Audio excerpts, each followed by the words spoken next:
Okay, so let's begin. So the idea here is I was asked to show common proofs of the existence of God, in particularly to show a mathematical proof of the existence of God. I will always just keep this at the end of our philosophy playlist. It kind of falls into the realm of philosophy. It won't be titled Lecture 3 or whatever. So if you go looking for it, it might be a little bit different. The request was for me to show common proofs of God and explicitly give a mathematical proof for God, the existence of God. So the goal here is to get you to understand these arguments. The goal here is not for me to be critical of these arguments or do an examination of the arguments. So it's going to be kind of like a quick survey course of a bunch of different arguments and just trying to help you understand what the argument is saying. Does that make sense? Did I start the recording? Yep. Okay. For some reason, okay. So here's an outline of the arguments that we're going to be talking about. You want to turn off the front bank of lights here. Probably help. Since the whiteboard's not very clean. So here's the outline of the arguments that we're going to cover. So first we're going to cover probably one of the most famous arguments for the existence of God, Anselm's ontological argument. Ontology is a sub-branch of metaphysics of studying being, qua being, being in and of itself. So it's an argument from being. Then we'll go over Thomas Aquinas' 5 ways, his 5 arguments for the existence of God. Each of them, he has an argument from motion, from causation, from contingency, from degrees of things, and then finally an argument from design, probably the most famous one in modern times. We'll go over some modern twists to that argument, and then finally we'll give Gödel's proof for the existence of God, which will be our full-fledged mathematical argument. That's high level what we're doing. So let's jump in. Anselm's argument, one of the few that I'm going to give you his actual language that he used, since it's small enough that we can fit it here. So here's Anselm's ontological argument. Even a fool, when he hears of a being greater than... So here's his definition for God. Being than which nothing greater can be conceived. That's what he thinks signifies God. What's God? He's a being than which nothing greater can be conceived. He's the greatest conceivable being. You can't conceive of something greater than him. That's what we mean by God. Make sense so far? Yeah. Okay, so here's his argument. Even a fool, when he hears of a being than which nothing greater can be conceived, understands what he hears, and what he understands is in his understanding. So since we can comprehend this person, they at least exist in our mind. And assuredly that, than which nothing greater can be conceived, cannot exist in the understanding alone. Why can't God just exist in my understanding? Why does he have to exist also in reality? Here's his argument. It's going to be a little proof by contradiction. For suppose it, this God, exists in the understanding alone. They don't exist in reality. Then it can be conceived to exist in reality. If it exists in the mind alone, I can conceive of God actually existing in reality. Which is greater? Therefore, if that, than which nothing greater can be conceived, exists in the understanding alone, the very being, than which nothing greater can be conceived, is one, than which a greater can be conceived. If he exists in the understanding alone, I can conceive of being greater, namely one that actually exists in reality. But obviously this is impossible. Hence, there is no doubt that there exists a being than which nothing greater can be conceived, and it exists both in the understanding and in reality. Here's me breaking down that argument to make it more consumable, because it's a bunch of weird language. So here's what he's doing. Definition. What's God? God is a being than which nothing greater can be conceived. That's the definition he's using. Okay. Theorem. God exists in reality. How do we do that? Assume, by way of contradiction, that God does not exist in reality. Observe, then, that we can conceive of a being with all the properties of God, but that also exists in reality. We'll call that being alpha. Then, since alpha exists in reality, alpha is greater than God. God's the greatest being we can conceive of. We just conceived of a being greater than God. This contradicts the definition of God, namely, a being than which nothing greater can be conceived. Therefore, God exists in reality. That's his ontological argument. Make sense? You understand what the argument is saying? We can conceive it, but it cannot exist in reality. Definition. No, it not existing in reality is a contradiction of the very conception. Right. So you can conceive of it, it not existing in reality contradicts the conception of it. Therefore, it must exist in reality. That's the way his argument goes. So that's Anselm's argument. Now, getting into Thomas Aquinas' 5 ways, I can't give you his actual language because, well, he uses a lot of Aristotle and it just sounds funny. So from here on out, this is me giving you a high-level way of consuming his argument. So now we get to Thomas Aquinas' 5 ways. His first argument is arguing that there must be an unmoved mover, which he's going to call God. It's our argument for motion. How does this argument work? 1, the universe is in motion. Look around you. Things are in motion. The universe is in motion. 2, whatever is in motion must have been put in motion by some previous motion. No motion in the universe happens void of any cause. I can't just have this chalk start shooting out of my hand. If I put this chalk into motion, it requires some motion on my part. Every existing motion requires a pre-existing motion to cause it to go into motion, to cause that motion to come into existence. Now, this sequence of motion cannot extend ad infinitum into the past. You can't have an infinite sequence of motion causing motion, causing motion, causing motion infinitely far into the past. Otherwise, we could have never gotten to this motion. Because in reality, we would have had to go through some infinite chain of events to get to this chain of events. But you can't go through an infinite chain of events. So this sequence of motion cannot extend ad infinitum into the past. So there must be an actual beginning of the motion in the universe. The initial mover who starts the universe into motion cannot themselves have been moved upon by the universe. Because the universe wasn't in motion at the time. They're the ones who put the universe into motion. It would have taken a motion from the universe to put them into motion, to put the universe into motion. So there must exist some mover of the universe who themselves was unmoved by the universe. This unmoved mover, we call God. That's the way Thomas Aquinas words it, so I worded it that way. This unmoved mover, we call God. And since this unmoved mover exists, so God exists. That argument makes sense? Yeah, makes sense. Hopefully you get that one because the next one's a lot like it. So if you get this one, I think the next one follows pretty easily. The argument for a first cause. And that first cause, we're going to call God. Now, no, we're using cause here. Cause here is used in the sense of Aristotle's efficient cause. And so in this sense, the cause of the universe is the same as the creator of the universe. You might remember back to Aristotle, when a sculptor creates a statue, he's the efficient cause for that statue coming into existence. There was a material cause, the marble, the efficient cause, the sculptor, the formal cause, the statue that they put it into, and the final cause, the reason that the sculptor put the statue there to begin with. But so a formal cause is the physical thing that causes it to happen. So the formal cause of that chalk flying through the air like that was my finger. Make sense? Yep. Okay. So that's what we mean by cause in this context. So the universe exists and is filled with things that exist. Everything that exists must have been caused to exist by some previously existing thing. When things are brought into existence, it's due to some efficient cause. The statue is brought into existence by the sculptor. The oak tree is brought into existence by the acorn. Everything is caused to exist by some previously existing thing. This sequence of causation cannot extend ad infinitum into the past, otherwise nothing would have been able to come into being, or at least not this particular thing that just came into being. So, the universe exists, and so some existing thing must have caused it to exist. Nothing exists prior to itself, and so nothing can cause itself to exist.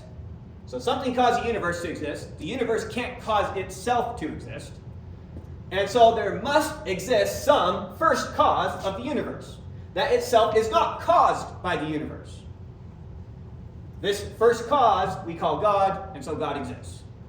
Go ahead. How would he explain what caused God? Yeah, if I He's saying nothing can just come into existence without a cause. So he's not saying what does or doesn't cause God.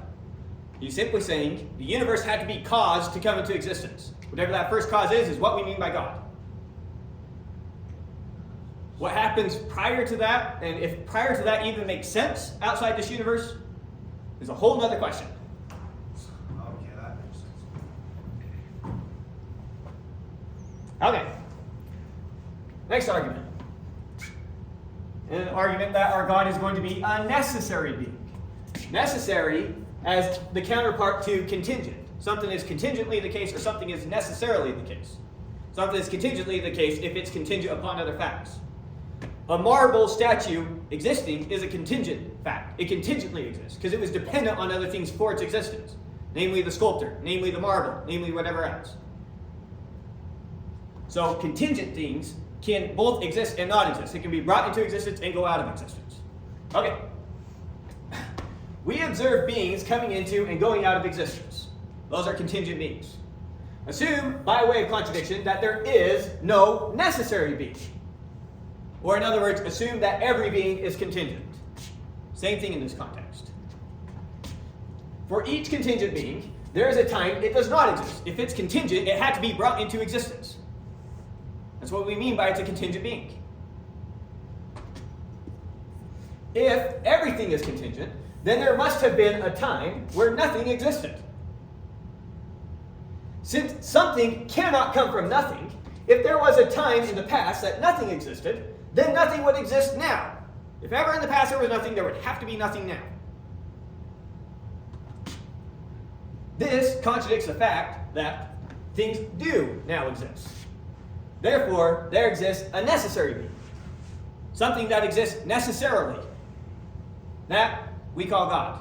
And so God exists. And that's how that piece of the argument goes. You'll have to find which one it is. But somewhere in that file. Okay. Why is number 4 the case?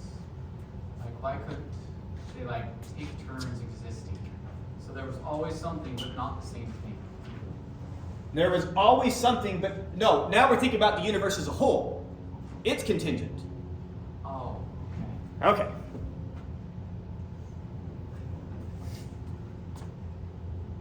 All right.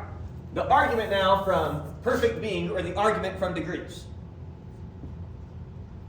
How's this one work? So number 1, there is a gradation to be found in things. That is, some things are better than others, while some things are worse than others.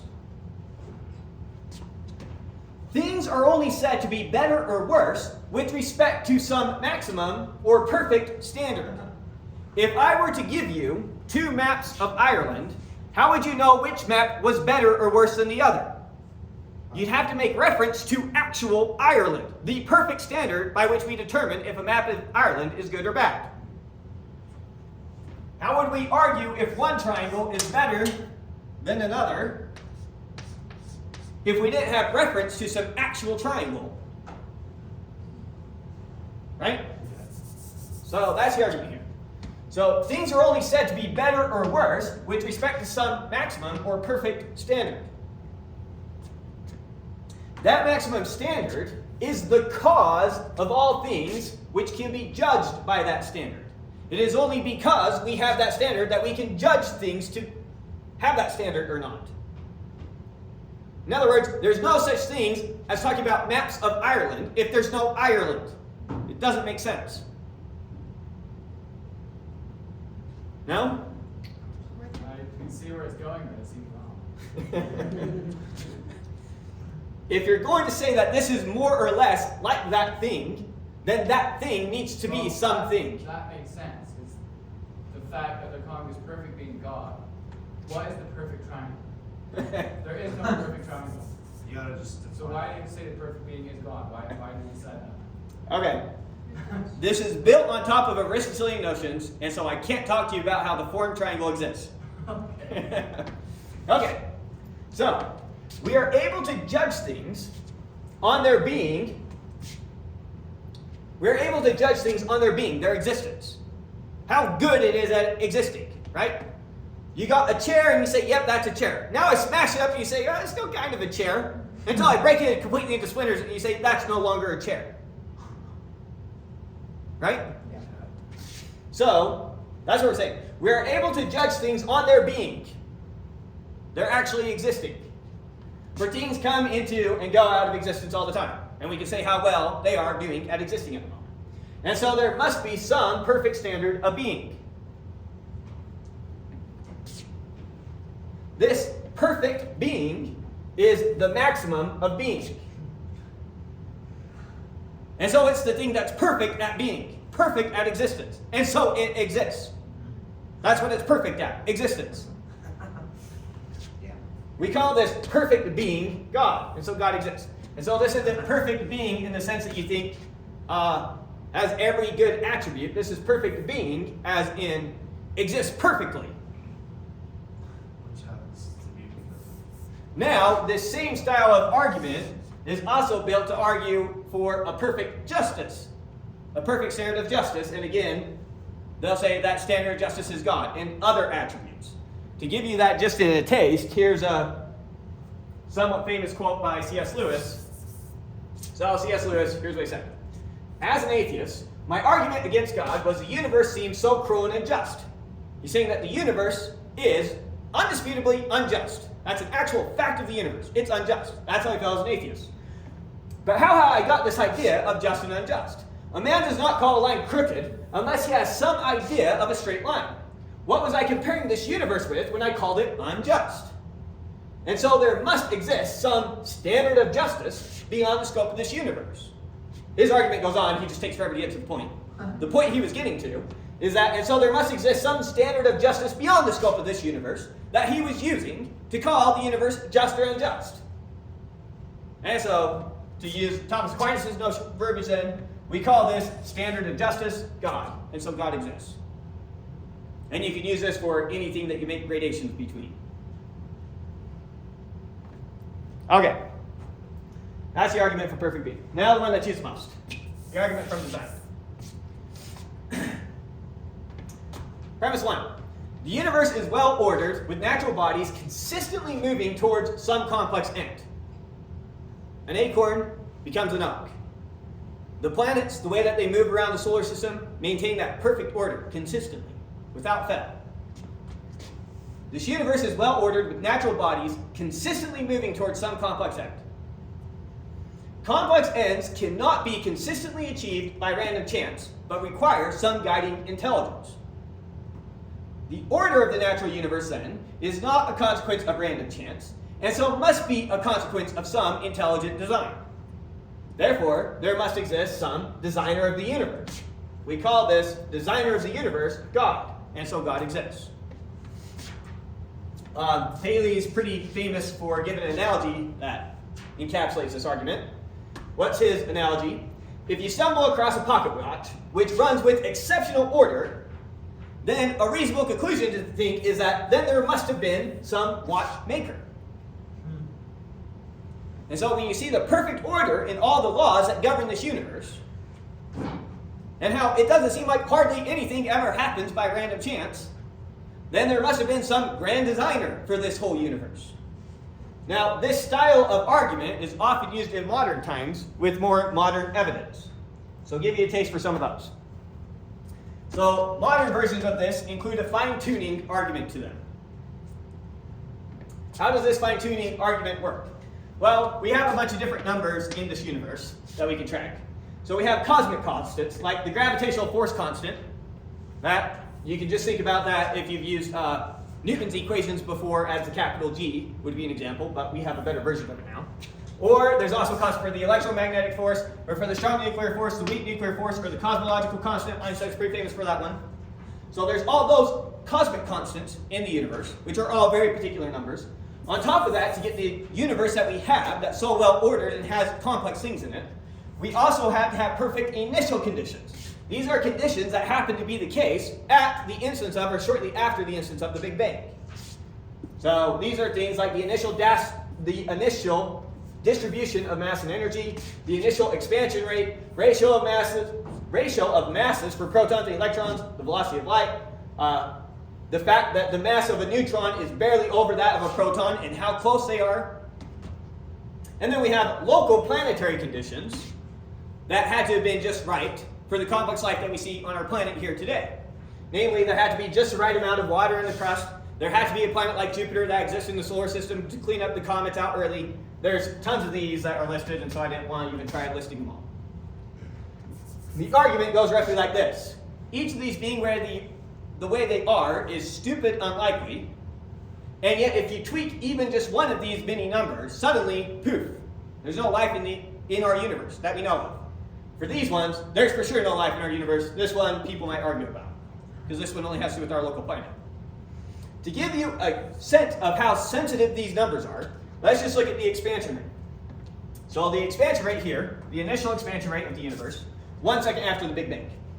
If you take that expansion rate and you increase it by a factor of 1 over 1 to the 15, or in other words, if it's expanding at a rate of 1, whatever the units are, let's say you tweak that up so it's actually 1.0000000000001, you made it that much faster. Suddenly, the universe just keeps expanding and gravity's not able to pull objects together to create anything interesting in this universe. All mass will continue expanding out, nothing interesting happens. On the other hand, if you made it that much slower, suddenly all the mass collapses in and you're left with the universe that pretty much only has black holes and nothing interesting is able to form. That's how sensitive that number is. And I think that's a sensitive number. Here's a real sensitive number. These guys are the really sensitive guys. If you change the gravitational force by 1 part in 10 to the 40 now, you make it that much stronger, the whole galaxy collapses into black holes. Or the whole universe collapses into black holes. You make it that much weaker, nothing interesting forms. It had to be that perfectly fine-tuned. To give you an idea of how stupid small the number 1 over 10 to the 40 is, that's like, let's say we have the diameter of the Milky Way galaxy. We know it perfectly. And let's say I insert 1 electron into its weight. And the whole galaxy falls apart. Or, we got the width of the diameter of the galaxy. I subtract 1 electron from its weight. And the whole thing collapses into black holes. That's how sensitive these numbers are. So that's what's called the fine-tuning argument. With how absurdly fine-tuned this universe is, there must have been a fine-tuner. You see how it's the same as an argument from design, just more modern version. Go ahead. Why isn't it possible for it to just happen by chance? Like, It- it's very infinitesimally small. So the argument isn't that it's impossible for these things to happen by chance. The argument is it's stupid to even consider that it happened by chance, with everything else that we accept. Because every scientific conclusion is a probabilistic conclusion. And so the odds of all these numbers being exactly like what they are is so stupid small, it's as close to a sure thing as there is a sure thing. But no, it is still possible that it's just completely random. And it doesn't rule that out. The fine-tuning argument. But it's like 99 to the power of 100. Yes, it's stupid to even consider this. It would be like you go down on the cereal, and there's a nice note written out just for Jeremy there. And it says, "Good morning, Jeremy. Welcome to breakfast. Please enjoy this cereal note." It is far, far, far, far, far more likely that your mom knocked over the cereal box and spelled that out than even just one of these numbers. And so when you start talking about combinations of these numbers, this and this and this and this, these probabilities, I try to give you a sense for just one of these numbers. Remember, when you get 2 of these numbers now, you take the product of their probabilities together. And so getting a feel for just one of these numbers is already stretching the limits of our intuition for how stupid small and how stupid sensitive these things are. So it does not rule out that it could have been random chance, but it rules it out to the extent that you can rule it out. And so that's the argument. Good. Did you define teleological? Huh? That word? Teleological argument from design, pretty much. Towards some end. If someone's designing something, they're designing it towards an end. And so that's where the actual etymology would come from. Now, it's gotten to the point that these types of arguments have reintroduced themselves into even evolutionary biology. Somewhat famous mathematician and evolutionary biologist wrote a book, can't think of his name right now, but the name of the book is The Return of the God Hypothesis. And he goes through, writes a full book on one of these arguments. Obviously, I'm going to do it on justice by giving you a very brief snapshot of the way the argument goes. Here's the argument. So, naive evolution, how does it work? Roughly, it works like this. Random mutations occur either prior to or during reproduction and are ultimately passed on to offspring. You have random mutations occur. Some random mutations are advantageous to the species, and so some species with these mutations are selected for survival by the process of natural selection. Species who get good random mutations, they're more likely to survive and pass on those genes, and so the positive random mutation is passed on. Those who get random mutations that are negative, they're less likely to survive, they're more likely to die off, and so those mutations are less likely to be passed on to their offspring. Eventually, with enough advantageous mutations, a new and more complex species is formed, and eventually, with enough of those, then we get a species as advantaged and complex as humans. That's roughly the picture of evolution, right? Here's the problem that modern microbiologists are running into, is that the math doesn't add up. So, the argument. There are significantly more disadvantageous mutations than there are advantageous ones. Those of you who know anything about coding, imagine you got some binary file, and you took a random 0 and replaced it with a 1. Odds are you just corrupted that file and you can't even open it anymore. It's crashed, it's over, it's dead. So when they worked out these mutations, when they start calculating the number of mutations that could potentially be advantageous versus doing nothing or being actively harmful, the odds of an advantageous one occurring is way smaller than the odds of a disadvantageous mutation occurring. So that's the problem that they have. There are significantly more disadvantageous mutations than there are advantageous ones. And so the vast majority of mutations should do more to hurt than to help. I can't remember how many mutations it was supposed to be before you finally got an advantageous one, but it was just a stupid amount of mutations that would have had to occur to finally get one advantageous one.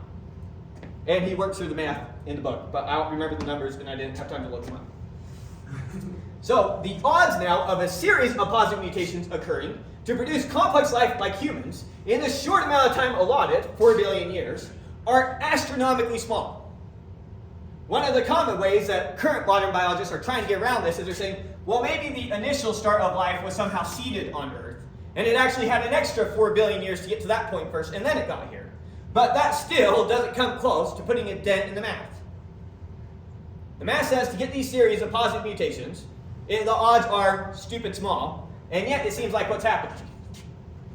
Therefore, these mutations are not random, but somehow designed. Current microbiology argument. Okay, so there's giving you some modern takes on these arguments. All right, now we get to Gödel's argument, your math one. Here it is. Got it?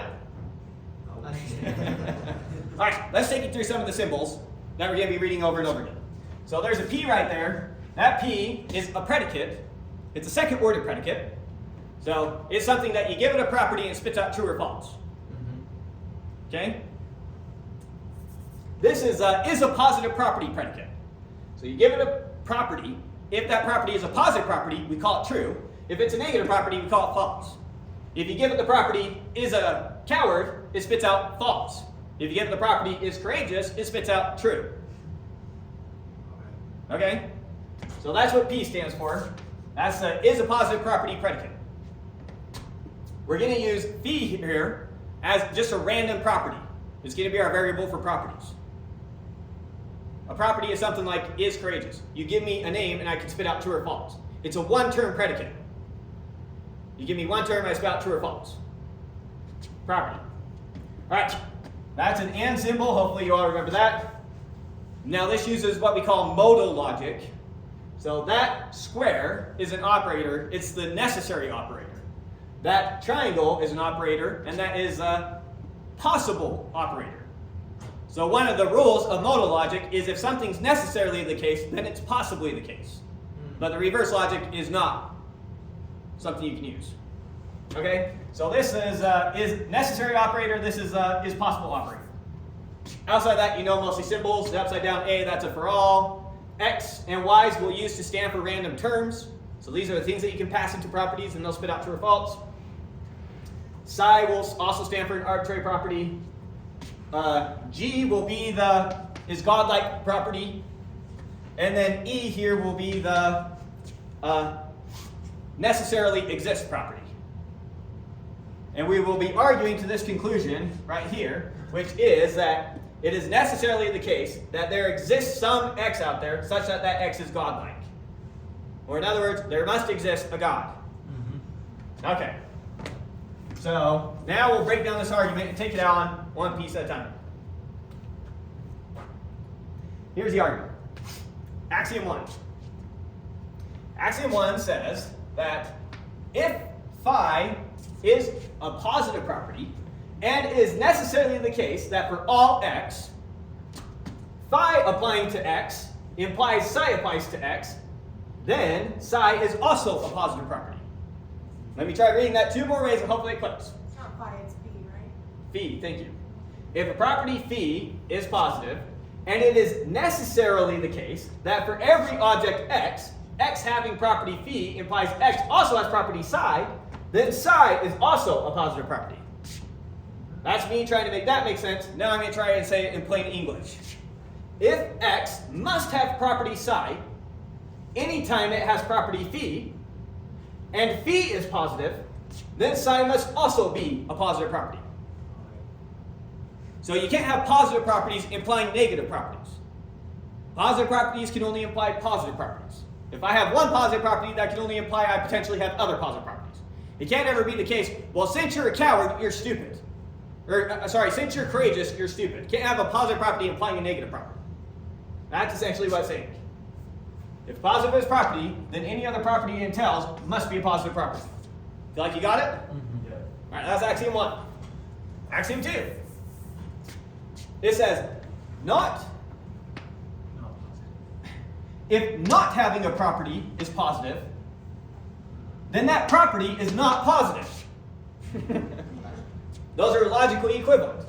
Not having phi is a positive property if and only if phi is not a positive property. So not being a coward is positive if and only if being a coward is not positive.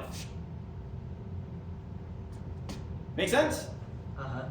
So this gives us that lacking a positive property is the same thing as having a negative property. If you don't have this positive property, that's the same thing as having a negative property. Not having this property is the same thing as that property not being positive. Okay. So this gives us that lacking a positive property is the same thing as having a negative property, and that every property is either positive or negative. It also gives us that there's no neutral properties. Good? Mm-hmm. Okay. That's the big picture of what it's given us. So there's axiom 2. Our first theorem now. First proof. We're going to prove that if phi is some positive property, then it is probably the case that there exists something with that property. Mm-hmm. Okay. If phi is a positive property, then it is possible for something to exist with that property. That's what we're proving. Okay, so let's do this. How do you prove an implication? You assume the antecedent and show that implies a conclusion. So let phi be a positive property.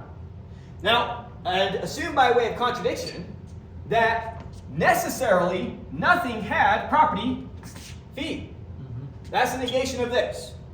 So you know that when we negate this, we switch the there exists for all x, not psi of or not phi of x. One thing you don't know for modal logic is that when you negate a probably, it means necessarily not. If it's, I say, is it possible that this exists, and you say no, then that means it's necessarily the case that it never exists. And that's a little bit from modal logic. Okay. Sorry, shoes keeps working. Okay. So assume by way of contradiction, not this. Or in other words, that necessarily nothing had property phi. So then, for all x, phi of x is false. Because nothing has property phi. So phi of x implies psi of x. This implication is always true. It's always vacuously true. False implies anything is true. It's vacuously true. Okay. So then for all x, phi of x implies psi of x is vacuously true. And this also works when your psi of x is not phi. So we get phi of x implies not phi of x. That's vacuously true. Right? Because this is always false. And false implies anything is always true. Okay. So then, by substituting in not phi for psi into axiom 1, we get that we get that it is positive not to have phi. So we're going back to axiom 1, and we're substituting in the psi here for not phi. That's our psi, not phi. Sorry, can't really draw right here. Not phi into that. So we have phi is a positive property, and it's necessarily the case that for all x, phi of x implies not phi of x. And so we get, this implies that this property is positive. Or in other words, it's positive to have not phi. That's using axiom 1. So coming back here from axiom 1, we get that not phi is positive. Okay? Then from axiom 2, we get not phi being positive is the same thing as not positive phi. If it's positive not to have phi, then phi is not a positive property. And so we're left with the contradiction. Phi is a positive property and phi is not a positive property. Contradiction. So there's a big contradiction. Therefore, it is possible that there exists an x such that phi of x. Follow that one? Alright, there's our first proof. I'm glad we started this course with a crash course on logic. Alright, definition 2. Or our first definition, I mean. Definition of what it means to be godlike. What does it mean for x to be godlike? It means for all properties out there. If that property is positive, then x has that property.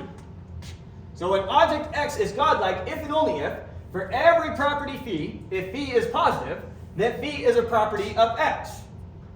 Or, in other words, a being is godlike if and only if they possess every positive property.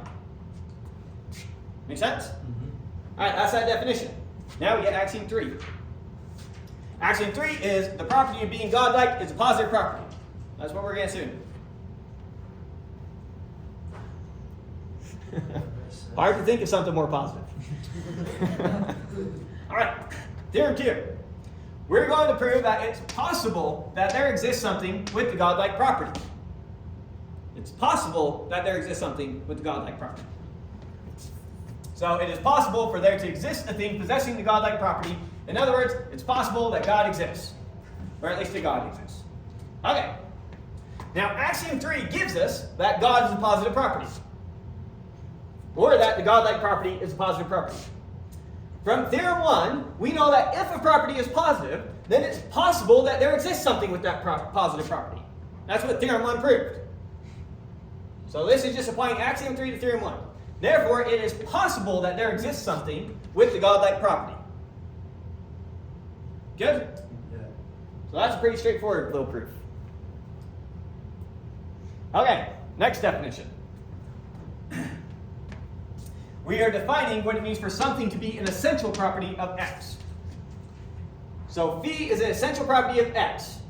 Means that for one, phi is a property of x, and for all other properties, if it's a property of x, it is necessary that anything that contains the essential property also contains that other property. Let's try to say this 2 more ways and see if it clicks.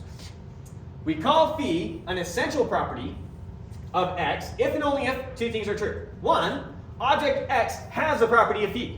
So it's going to be an essential property of x, x better have that property. And 2, for every property psi, if object x has property psi, then it is necessary that for every y, if y has property phi, then y also has property psi. That's reading that. Now I'm going to try and say this again in plain English. What does this say? We call property phi the essence of a thing x when 2 things are true. 1, x has a property phi, and 2, if any other object y has property phi, it also has every other property psi of x. So a property is one of my essential properties. If and only if, anytime you have my essential property, you also have every other property I have. That's what makes it one of my essential properties. Okay. So if you are essentially the same thing as, if you and I essentially have the same properties, that means every property I have, you have, and every property you have, I have. That make sense? Okay, that's what it means to be an essential property. Okay, axiom 4. if a property is positive, it is necessarily the case that it's positive. If a property is positive, it's necessarily that way. Good? Pretty straightforward axiom. Or in other words, every positive property is necessarily positive. Okay. Next, theorem 3. We are going to prove that if something is godlike, being godlike is one of its essential properties. If you're godlike, then being godlike is one of your essential properties. It gets at your essence. Okay. So if a thing X is godlike, then being godlike is an essential property of X. We're going to show this implies this. So assume the antecedent, show that implies the conclusion. Assume X is godlike.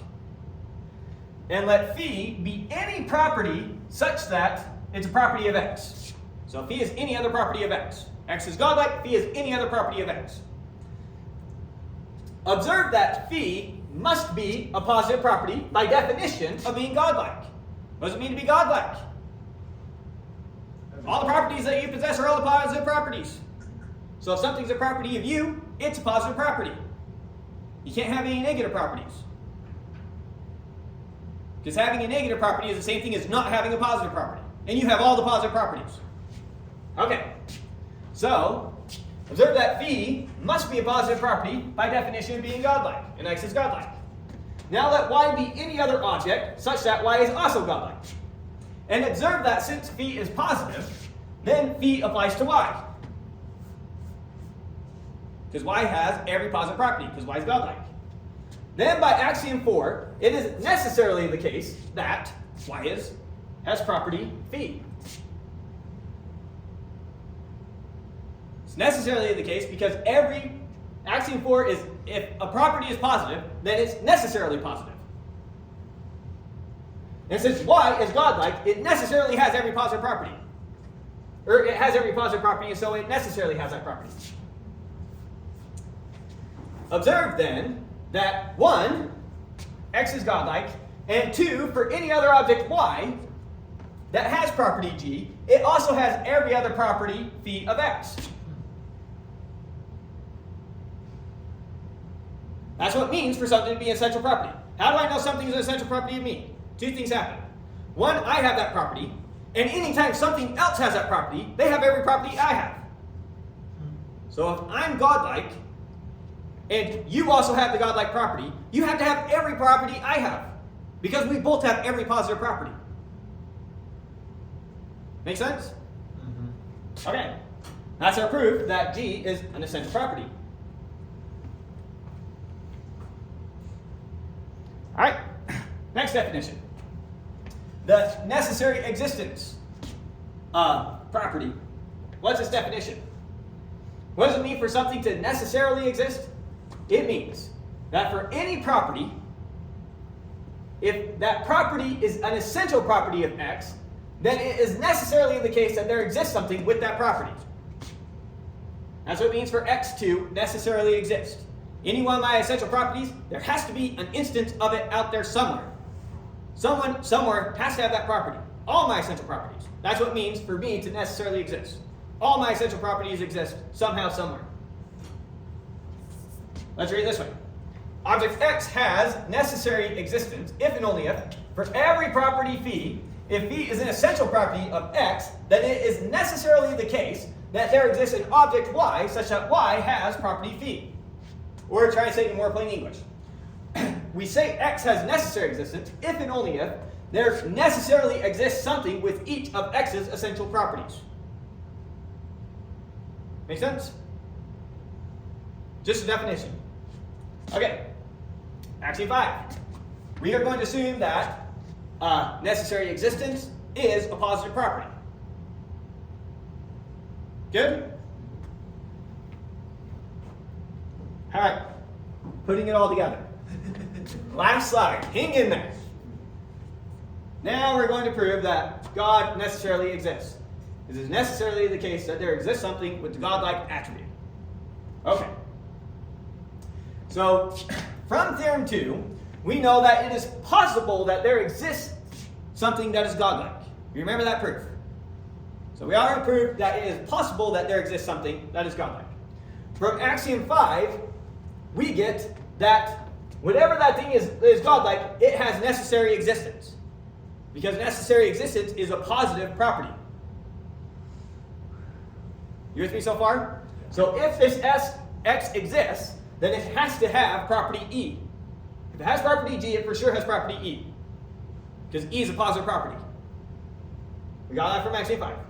And by definition 2 and theorem 3, putting both of those together, we know that E is an essential property of X. Let's go back to definition 2 and theorem 3 really quick. Let's go back to this one that lists them all. So definition 2 was what was defining an essential property. And theorem 3 was telling us that being godlike is an essential property. So we know that godlike is an essential property. Now for any other property, let's see how I try and word it here.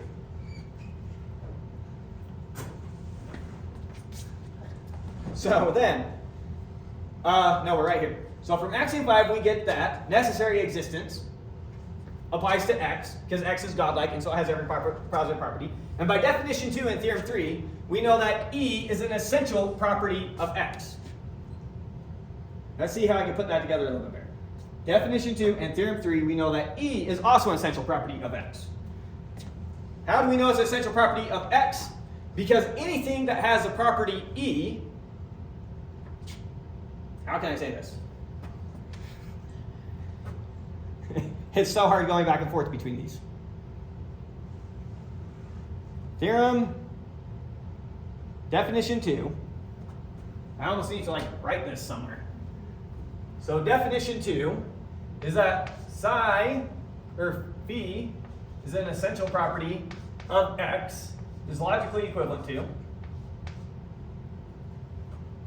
that we have phi of X, and we have, for all psi,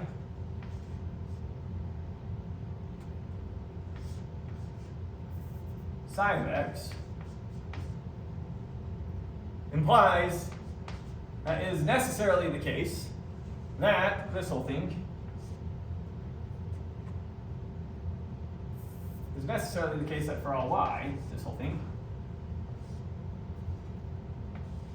phi of y implies psi of y. Okay, and so what we are going to be plugging in, we're going to be plugging E in here. E is an essential property of X, is logically equivalent to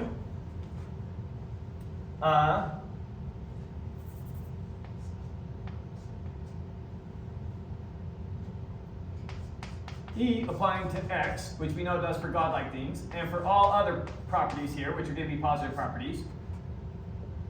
That positive property implies that it is necessarily the case that necessary existence implies that property.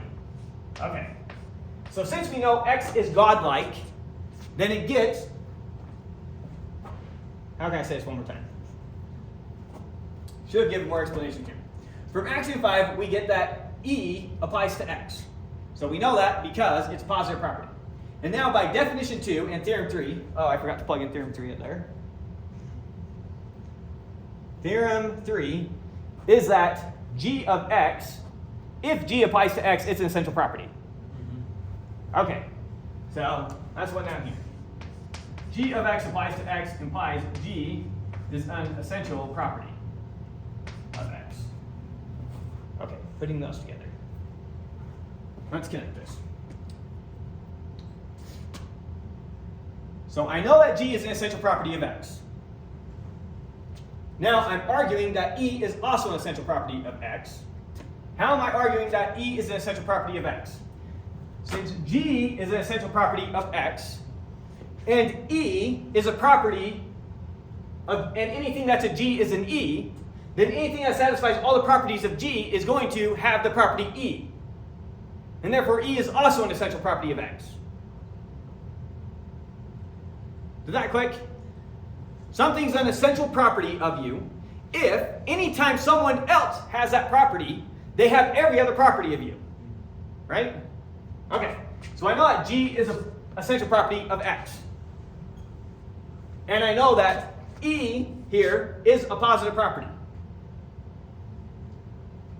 And so anytime someone has a G, anytime G of X applies to someone, anytime they're godlike, then they have to have that property. Good? Okay, so then everyone who has that property, that positive property, every godlike thing has that positive property. And so that positive property is an essential property of being godlike. Did that work? Did we get it? Okay. So then we get that E is an essential property of X. Then, since E is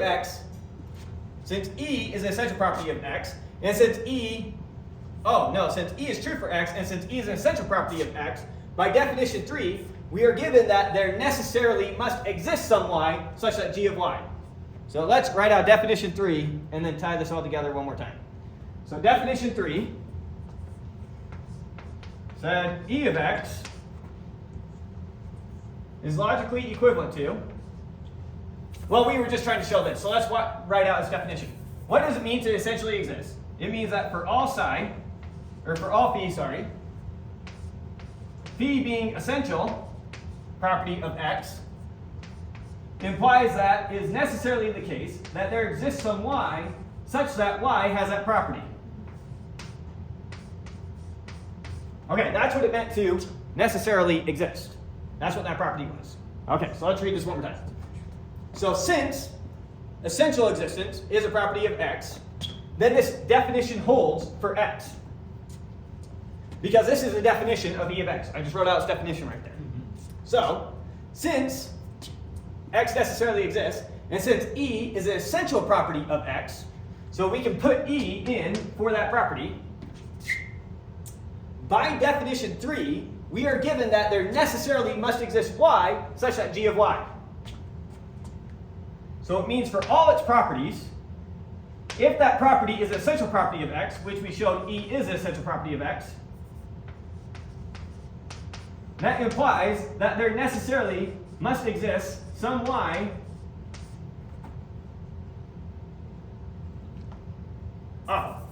being godlike we know is an essential property of X. So being godlike is an essential property of X. So this is E of X means this. E of X is logically equivalent to, for all properties that are essential properties, godlike is one of the essential properties, then it is necessarily the case that there exists a Y such that godlike applies to Y. That's how we're saying that. So here's the definition of E of X in general. It means this. Being godlike is just one of its essential properties. What does it mean that something essentially exists? It means for all of its essential properties, it is necessarily the case that there exists something with that property. Since being godlike is an essential property of X, it is necessarily the case that there exists some Y out there with the property godlike. Why would it be like a God in this context? We gave the definition of God already. Okay, I missed out. I know. Therefore, it is necessarily the case that God exists. Sorry.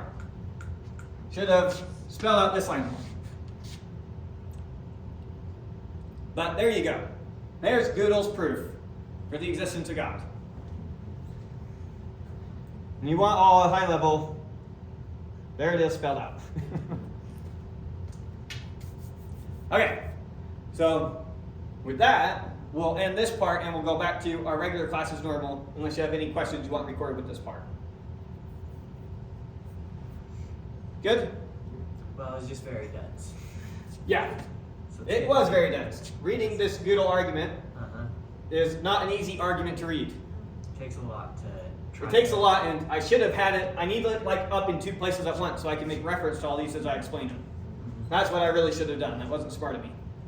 So, if I ever present in the future, I know what to do. Anything else? Okay, so we'll end that and we'll switch courses over to philosophy.